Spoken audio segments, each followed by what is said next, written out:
Class 12th वालों, Nernst equation समझ में नहीं आती। आज आपको एक ऐसा ट्रिक सिखाऊंगा कि पूरा कॉन्सेप्ट धूम हो जाएगा। बस आप देखते जाइए, इतना इजी वे में समझेंगे ना, और बोर्ड में 5/5 मार्क्स गारंटीड।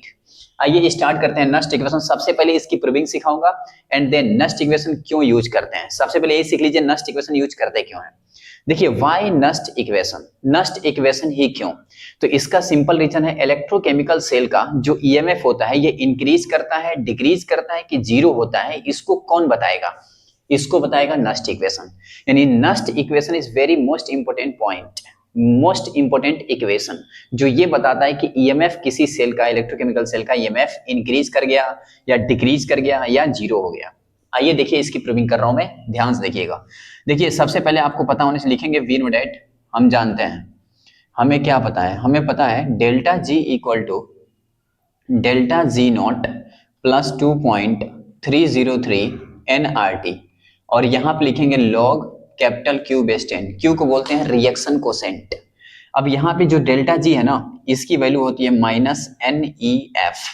एफ फैराडे है, फैराडे, और ये ई जो है ईएमएफ है, और delta G change in Gibbs free energy, ये गिब्स एनर्जी है। अब यहाँ पे डेल्टा जी नॉट, ये आपका free energy, Gibbs free energy, Gibbs change in Gibbs energy, change in Gibbs free energy, minus N E not F. ये standard form है, और ये स्टैंडर्ड फॉर्म नहीं, जनरल फॉर्म है। ये स्टैंडर्ड इसलिए क्योंकि इसके ऊपर जीरो लगा था, स्टैंडर्ड है क्योंकि स्टैंडर्ड कंडीशन में टेम्परेचर भी फिक्स कर देते हैं 25 डिग्री सेल्सियस, कंसंट्रेशन भी फिक्स हो जाता है 1 मोलर, और इसीलिए उसको हम बोलते हैं क्या, स्टैंडर्ड फॉर्म।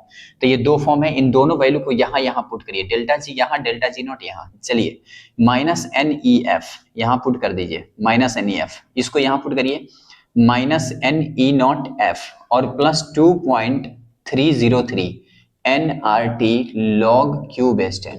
हो गया, डन। अब इतना करने के बाद यहाँ भी एन एफ है, यहाँ भी एन एफ, इससे डिवाइड कर दीजिए। यहाँ भी माइनस एन एफ से डिवाइड करिए, यहाँ भी माइनस एन एफ, और यहाँ भी माइनस एन एफ से डिवाइड करेंगे तो N N F F cancel out, यहाँ माइनस प्लस हो जाएगा, यहाँ भी एन एफ कैंसल आउट, और ये माइनस प्लस माइनस हो जाएगा।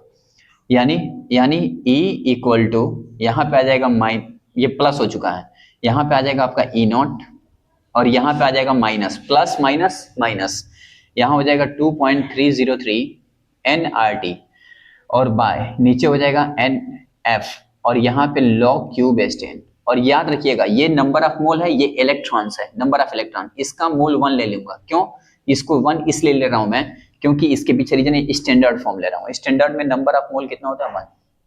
तो यहाँ पे n नंबर ऑफ इलेक्ट्रॉन, ये आपका नंबर ऑफ इलेक्ट्रॉन्स है, और ये 1 फैराडे है, और 1 फैराडे 96500 कूलम होता है।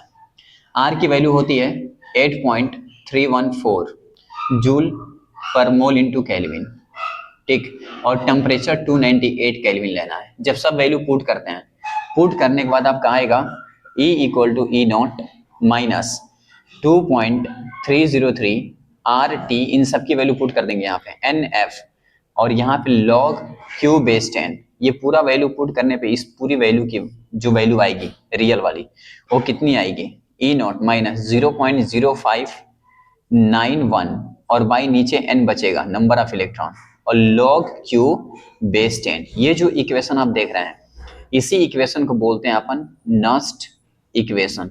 It's very very most important equation, ये आपका नस्ट इक्वेशन है। और इस इक्वेशन को यूज करके हम बता पाएंगे कि किसी इलेक्ट्रोकेमिकल सेल का ईएमएफ इंक्रीज कर रहा है, डिक्रीज कर रहा है, या जीरो है, देख सकते हैं, ठीक। ये बहुत इंपॉर्टेंट है, इसकी प्रूविंग आती है, इसकी प्रूविंग आएगी तो 5/5 मार्क्स आपको मिल सकता है। इस पे एक न्यूमेरिकल भी दे देगा, अब न्यूमेरिकल देगा उसको मैं अभी अगले वीडियो में बता दूंगा आपको न्यूमेरिकल कैसे इस पे आते हैं, ठीक। तो इतना आप याद करिए, प्रैक्टिस करिए। और एक बात और याद रखिए कि जो डाइल्यूट सोल्यूशन होता है उसका जो ईएमएफ होता है वो क्या करता है, और जो कंसंट्रेट होता है उसका क्या करता है। इसको आप कमेंट में बताइएगा कि डाइल्यूट सोल्यूशन का जो ईएमएफ होगा वो इंक्रीज करेगा, डिक्रीज करेगा, और कंसंट्रेट सोल्यूशन का ईएमएफ इंक्रीज करेगा कि डिक्रीज करेगा, ज्यादा होगा कि कम होगा। ये मुझे कमेंट करके आप लोग बताइएगा, मैं कमेंट देखूंगा आपका, ठीक है, अगर आप इसको अच्छे से पढ़ चुके हैं तो, ठीक, ओके।